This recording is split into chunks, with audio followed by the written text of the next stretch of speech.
नमस्कार। हमने देखा कि कैसे आत्मज्ञान स्वरूप हम लोग जिंदगी जी सकते हैं, तो उसका प्रवास भी बता रहे लोग अपने समर्थ रामदास। आज 99 से 108 देखेंगे। साधक जो रहता है, पहले पहले साधना में आता है तो उसको संदेह वृत्ती रहती। साधक अशी संदेह वृत्ती पुढे होत असे निवृत्ती, या कारणाने निस्संदेह श्रुती साधू ओळखावा। 5वां दशक 10वां अध्याय 10वां समास। साधक को है पहले संदेह वृत्ति रहती है, होगा कि नहीं, कैसे रहता है, क्या रहता है, ठीक है। पूरे होते से निवृत्ति पहले रहता है कि हाँ,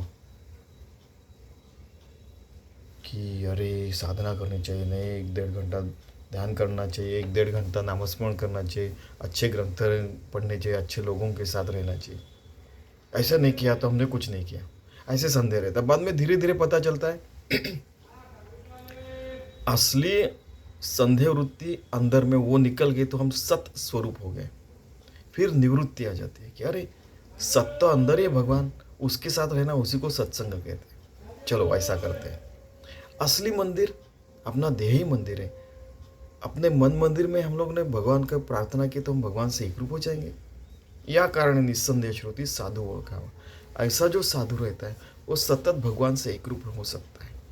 अपना मन जीव भगवान से एक रूप करके, फिर मन शुद्ध करके, जीव शुद्ध करके योग रूप हो जाते हैं, भगवत स्वरूप हो जाते हैं। विभक्त नसावे तरीच भक्त हो जाते हो, उनको साधु कहते हैं, उसी को सन्यासी कहते हैं, उसी को संत कहते हैं, उसी को भगवान कहते हैं, जो भगवान से सतत एक रूप है। देव यानी विष्णु, ब्रह्मा, शिव, वो भी वही प्रयास कर रहे हैं कि जो अनंत कोटि ब्रह्मांड नायक है उससे एक रूप रहने का प्रयास कर रहे हैं।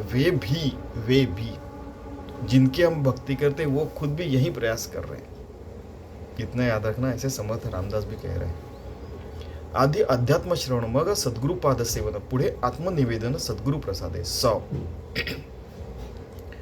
छठवां दशक दूसरा समास। सबसे पहले अध्यात्म श्रवण, अध्यात्म की जो अल्टीमेट नॉलेज है भगवत स्वरूप होने का, वो पहले सदगुरु से, ग्रंथों से कहीं ना कहीं हम लोग सुनते हैं, सीखते हैं। मग सदगुरु पाद सेवन, सदगुरु की चरणों की सेवा। क्या चरणों की सेवा हम दूर रह के कर सकते हैं? सदगुरु के चरण कहाँ नहीं है, सदगुरु कहाँ नहीं है? भगवान को हर जगह पैर है, हर जगह आँख है, हर जगह कान है। हम वो 11वें अध्याय में आपने देखा होगा, अर्जुन कहता है हर जगह हमारा हर कर्म, हर हृदय का धड़कन, हर नाड़ी के ठोके से, हर सांस से हम लोग सदगुरु पाद से हम भगवान की भक्ति कर सकते हैं। हो सकता है और हो रहा है। उसी को आत्मनिवेदन भक्ति कहते हैं। वो सदगुरु के प्रसाद से आता है। प्रसाद यानी क्या? हमको एक क्षण जीने को मिला, वो भी प्रसाद है। हम लोग बात कर रहे हैं, वो भगवान की शक्ति से यहाँ पे निमित्त मात्र बैठे और बात कर रहे हैं। ये सदगुरु का प्रसाद रहता है, भगवान का ही प्रसाद रहता है। वो पेड़ा खाना यानी प्रसाद नहीं रहता है केवल, वो भी प्रसाद है, ठीक है, लेकिन वही केवल प्रसाद नहीं रहता। असली प्रसाद ये क्षण जीने को मिलना और भगवान से एक रूप होकर जीना, इसी को सदगुरु का प्रसाद कहते हैं। इसी को सदगुरु की सेवा, इसी को भगवान की सेवा कहते हैं, इसी को भगवान की कृपा भी कहते हैं। आत्मनिवेदना उपरी निखळ वस्तू निरंतरी, आपण आत्मा अंतरी बोध झाला। 101 छठवां दशक दूसरा अध्याय। कि आत्मनिवेदन, भगवान से प्रार्थना करके, भगवान से निवेदन करके हम लोग, हमारा जीव भगवान से एक रूप हो गया है, अनंत कोटि ब्रह्मांड नायक से एक रूप हो गया। हम लोग विभक्त नसावे तरीच भक्त म्हणावे, ऐसे भगवान के एक रूप भक्त हो गए, तभी हमें शुद्ध परमात्मा समझ में आता है, वो निरंतर समझ में आता है। और आपण आत्मा अंतरी बोध झाला, ऐसा अंतर में बोध रहता है, हरदम के लिए रहता है। कुछ क्षण के लिए राम राम कह दिया हम भक्त हो गए, ऐसा नहीं। कुछ क्षण के कुछ दान कर दिया, पैसा दान कर दिया, कपड़ा दान कर दिया, ये दान कर दिया, वो दान कर दिया तो हम बड़े दानी हो गए, हम बड़े भक्त हो गए, ऐसा नहीं है। हर क्षण हर घड़ी भगवान से एक रूप रहना, इसी को आत्मनिवेदन की भक्ति कहते हैं, इसी को भक्ति कहते हैं, इसी को आत्मज्ञान कहते हैं, इसी को योग रूपता कहते हैं। ऐसे समर्थ रामदास कह रहे हैं।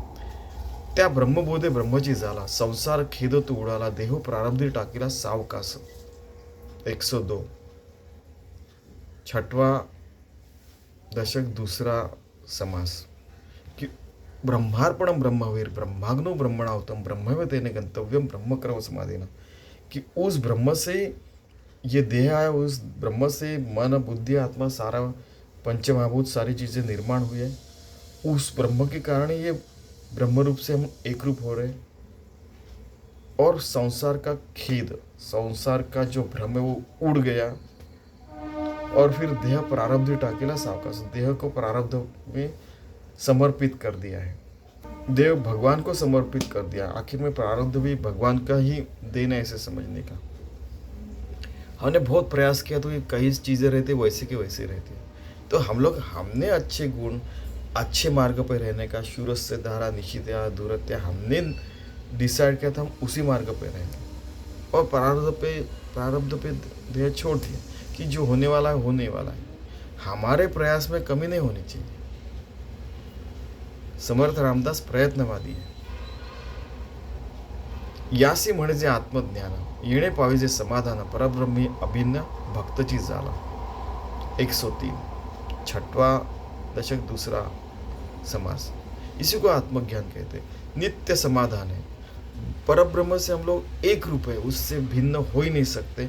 उसी को विभक्त नसा तरीस भक्त मना, उसी को योगी बोलते, भक्त कहते, आत्मज्ञानी कहते, साधु कहते, संत कहते, सन्यासी कहते, जो भी कहना कहिए।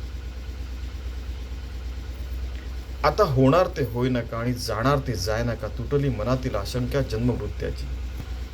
अभी जो होना है होने दीजिए। हम हमारे प्रयास पूरे कर रहे हैं, हमारी भक्ति निश्चित बराबर हो रही है। हम लोग कुछ गलत काम नहीं कर रहे हैं, हम अच्छे मार्ग पे हैं, हम शास्त्रोक्त पद्धति से जी रहे हैं। फिर होणार ते होने का, अभी जो होना है होने दे। दुर्गा सप्तशती में भी आया है कि माते आपको जो करना है कीजिए, मेरे पूरे प्रयास सब कुछ मैंने निर्छार कर दिया, समर्पित कर दिया आपको, अच्छे कर्म सब कुछ। अभी जो आना है आने दीजिए, जाना है वो जाने दीजिए। टूटली मनातील आशंका जन्म मृत्याची, अब जन्म मृत्यु की आशंका निकल गई है, मैं नित्य मुक्त हूँ, मुझे समझ में आ रहा है। छठवां दशक दूसरा समास, और मुझे आपसे एक रूप रहने दीजिए भगवान। ठीक है, आगे बढ़ते हैं। संसारी पुंडावेत चुकले, देवा भक्त ऐक्य झाले, मुख्य देवास ओळखिले सत्संग करूनी। 105 छठवां दशक दूसरा समास, कि सत्संग, सत्य यानी भगवंत, उसके संग में मैं अंतर मन से है ही हूँ, है ही है, हूँ यानी हूँ। फिर क्या होगा, ये जो संसार की जो खींचातानी है वो तो चलते ही रहेगी।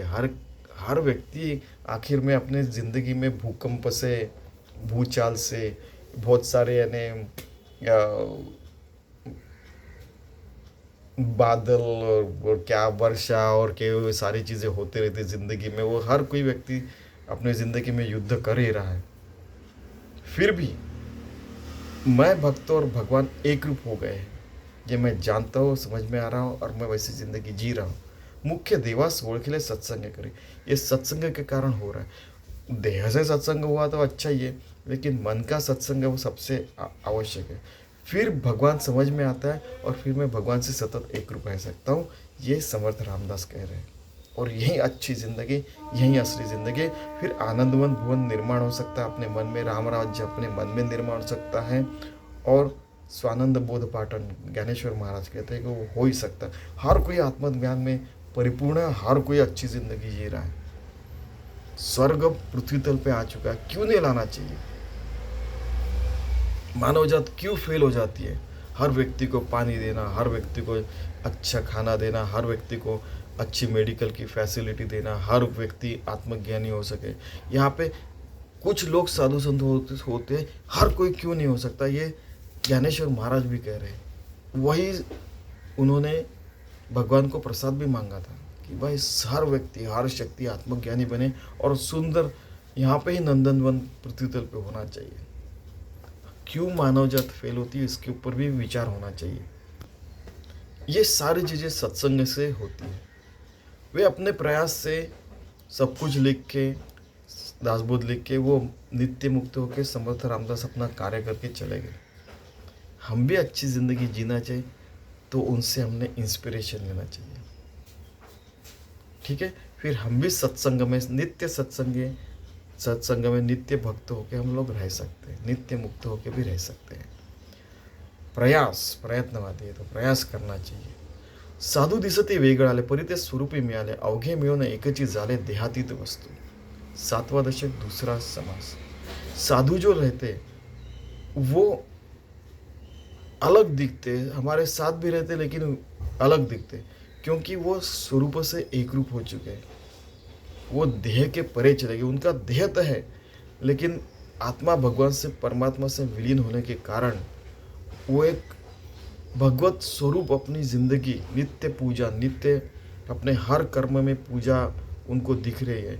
हर सांस से, हर धड़कन से, हर घड़ी, हर मोड़ पे अपनी ज़िंदगी भगवान को समर्पित कर रहे हैं, इसलिए वो अलग ही प्रकार की ज़िंदगी जी रहे, ऐसे लोगों को दिखता है। लेकिन हमें वैसे ही ज़िंदगी जीने की है, सामान्यता से जीने का, फिर भी भगवान से एक रूप रहने का है। हर व्यक्ति, हर शक्ति ये कर सकता है, कोई विशेष उसके लिए व्यक्ति चाहिए ऐसा नहीं। भले ही हमने वो देखा कि लखा 84 फेरे में बहुत सारे 4 लाख प्रकार के मानव रहते, 9 लाख प्रकार के पशु पक्षी, 4 लाख प्रकार के वगैरह रहते, सारी चीज़ें देखी। फिर भी हम हर व्यक्ति, हर शक्ति, उन्होंने कहा कि वो साधु जैसे ज़िंदगी जी सकता है, वे भगवान से एक रूप हो सकते हैं और वो देहातीत नित्य मुक्त जिंदगी जी सकते हैं। आत्मनिवेदनाचे अंती जे का घडली अभेद भक्ती, तये नाव सायुज्य मुक्ती सत्य जानावे। 107, 8वां अध्याय, 8वां दशक। और ये सारा मैंने प्रत्यक्ष सुना है मेरे सदगुरु से कि आत्मनिवेदन के बाद में, आत्मनिवेदन हो गया, हम परमात्मा से एक रूप हो गए, उसके बाद में क्या, उसके अंत में क्या है, जो अभेद भक्ति घटती है उसी को सायुज्य मुक्ति कहते हैं, और वही अल्टीमेट सत्य है जिंदगी का।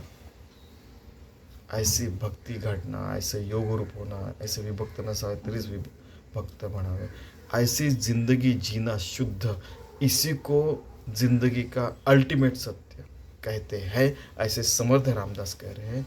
हमारे सद्गुरु और सारे साधु संत, सारे उपनिषद चिल्ला चिल्ला के बता रहे हैं।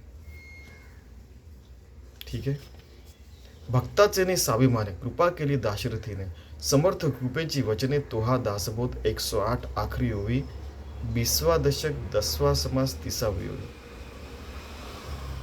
कि भक्तों को अभिमान लगना चाहिए, ऐसा ये ग्रंथ निर्माण किया गया।